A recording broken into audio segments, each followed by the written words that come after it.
lovely example of a woman who started jogging at the age of 65 and ran her first marathon at the age of 68. So many people find the time and the interest and the motivation to start some of these healthier behaviors later in life, and that's perfectly fine. It's never too late. Now, I and a colleague did something one time with our patients who were all over the age of 80, and we said, what's it like to get really old? What are some of the things that you're encountering? And these are the kinds of things we heard. That my beloved's passing leaves me lonely at times. That sometimes names elude me. Now, I don't know if you can read that somebody had said the saggage, and I said, oh, do you mean baggage? Because I was having trouble reading it right. And she goes, no, dear, I mean saggage. Okay. What are some of the good things about getting old? And people said, I feel free to be more candid. I'm more accepting of others. We heard things about the understanding of how connections and friendships are so very important and may have been taken for granted when I was younger. That people don't feel as competitive. I like this one. The kids see me as more than a pancake maker. More reflective and spiritual, more mindful in the moment. That people could look back with pride on some of their accomplishments and successes. That there were bursts of creativity. And that people feel like, you know what, I have survived some very difficult times. And I'm okay. I'm a resilient person. And those are some of the strengths that come with aging that I don't think we pay attention to enough. And so what I want to do is talk about this concept called optimal aging. There's been a lot written about optimal aging and books written about optimal aging. And these days there's also a term called successful aging that's been being used quite a bit. I don't particularly like that because I don't want to be unsuccessful at aging. I'm like unsuccessful at enough other things. Don't give me a fail in aging. So I like to think about this concept of optimal aging that people write about. And this is the idea that despite the fact that you may have a chronic illness, despite the fact that you may have a disability, despite the fact that things might not be going so well in other parts of your life, that you are still able to live in a way that is satisfying and brings you some joy and contentment. And I think that's really what we want to get to. And when we talk about optimal aging, one of the absolute keys is adaptation. And if you take away nothing else today, take away this concept of how important adaptation is and attitude is toward aging in a joyful, happy, healthy sort of a way. One of my favorite examples were a couple who were in their 70s, had been married for 50 years, and what they really loved to do was square dancing. Loved square dancing. Now, do any of you square dance? Because apparently somebody yells at you and you have to do stuff when you square dance. And what they found as they got older and were having some problems with joints and hearing, etc., is they just couldn't do it. It became very hard for them to keep up and participate. And so they could have just said, forget it. I'm done. I hate this. We're just going to quit. But instead they took up ballroom dancing. All right? That to me is a beautiful example of adaptation. They found something that they could do well, that they would enjoy, that was meaningful and interesting. And instead of just saying, chuck the whole thing, they found something else that would give them that same sense of happiness and satisfaction. So adaptation is absolutely a key. So one of the approaches to optimal aging, and without a doubt, with all the bazillions of dollars that have been spent on healthy aging, it still boils down to pretty much what our parents taught us. Eat well, be nice to others, and exercise. And without a doubt, exercise is the key to healthy aging. Now, here's an example of a guy who at the age of 71 had swum the Golden Gate Bridge 53 times. Here's an example of another guy who didn't.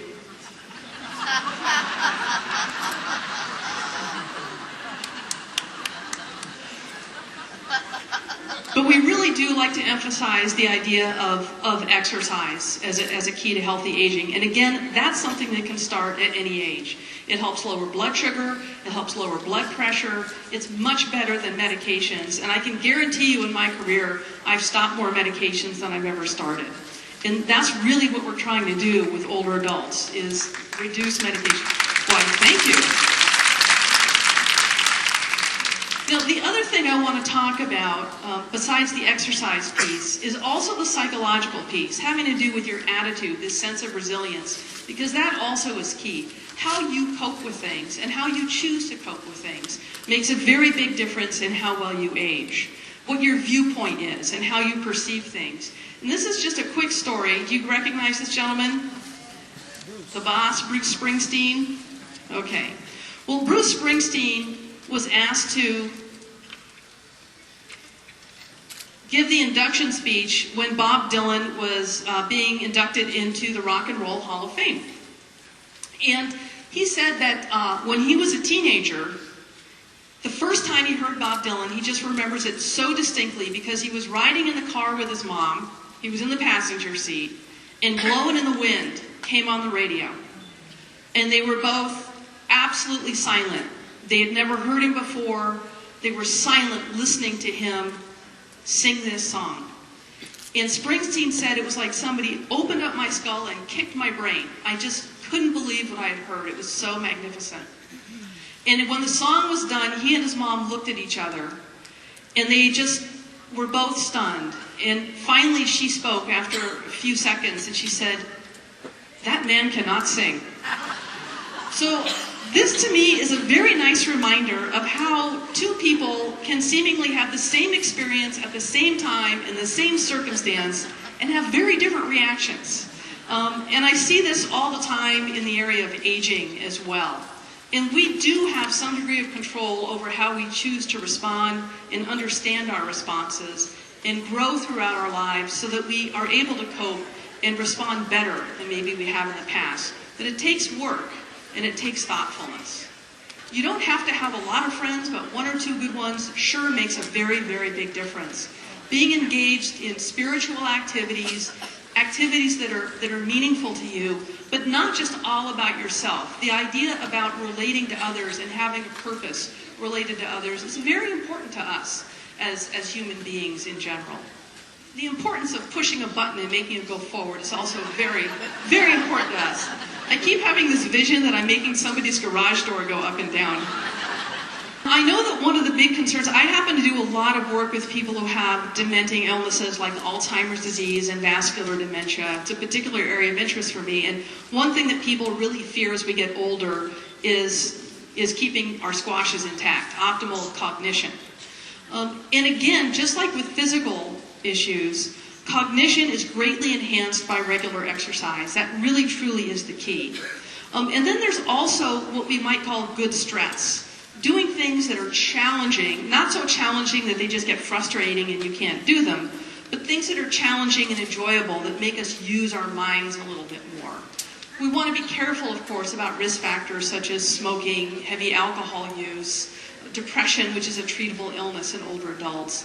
And then building strong social relationships, again, is very, very important to optimal aging in terms of our brains. There's a lot we can do for healthy aging. This is an example of a lady who started karate at the age of 78 and said it gave her mental sharpness. I don't know what the guy who's getting kicked in the groin is thinking, but I guarantee you it's not mental sharpness. All right, so I want to turn for a minute to this anti-aging movement. And I know it might be a little controversial, but I'm just going to say it because I believe it. There is an academy called the American Academy of Anti-Aging Medicine, which really scares me. And I just want to give you a direct quote from the leader who said, "We, the leaders of the anti-aging movement, will help to usher in a new modern age for humanity, the ageless society. There is a remedy for this apocalypse of aging, and this remedy comes just in time to save America." Now, as far as I know, there is still only one way to not age. You can die young, and that will prevent you from aging. But this is the kind of stuff that's getting sold out there, and it's close to $1 trillion a year industry. And it's selling things that are plain old dangerous, like human growth hormone, DHEA. Remember I said back to hormones. A lot of people are on huge doses of antioxidants, which means you either have very expensive urine, because you'll just pee out the excess, But you don't need to be taking these super high doses of things. They certainly have not shown to be helpful, and some of them have even been shown to be harmful. So if somebody is touting something that they're selling, think that they might have a secondary motivation. That's all I'm saying. So be smart about what you're doing. We really want to treat serious problems aggressively, but if there's one thing we have found with older adults, it's that we can overdo it. We can overtreat diabetes, we can overtreat high blood pressure. There's a lady I saw yesterday on a house call who's going to turn 100 on April 26th. And I'm still reducing her medicines.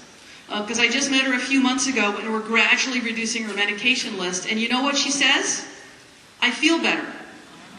And social and emotional and spiritual spheres of our lives all come together. And that's really what joyful aging is about. The determinants of happiness don't have to do with wealth and education and IQ. I'm really happy it doesn't have to do with IQ, by the way.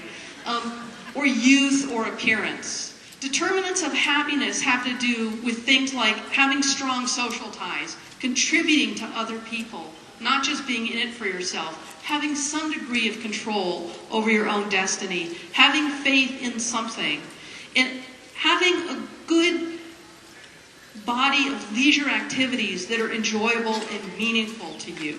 All of these things help determine happiness.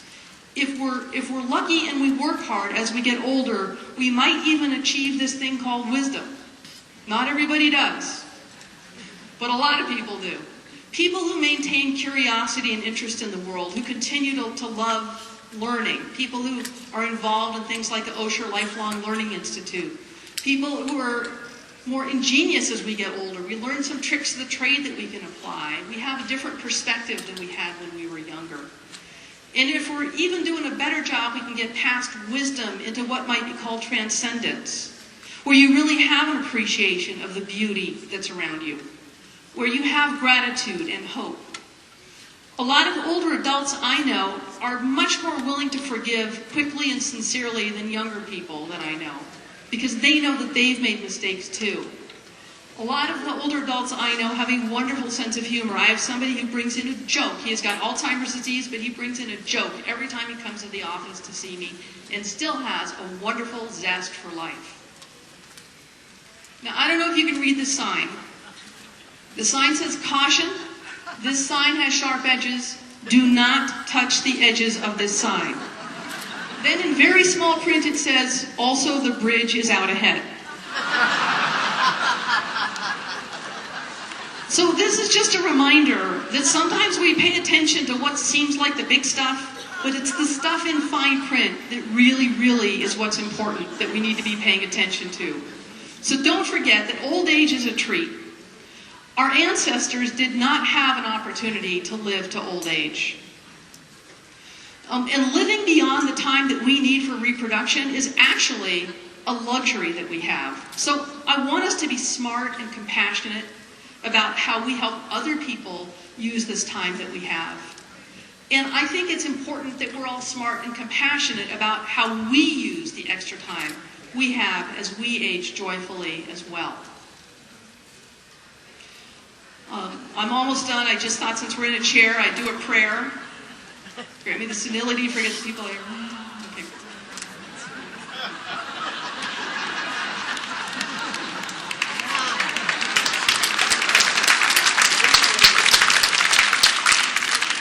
All right. Well, thanks. I enjoyed talking to all of you. I'll be here for the whole day and would love to talk to more of you. If there's questions afterwards, I'd be happy to entertain it. But thank you for your attention.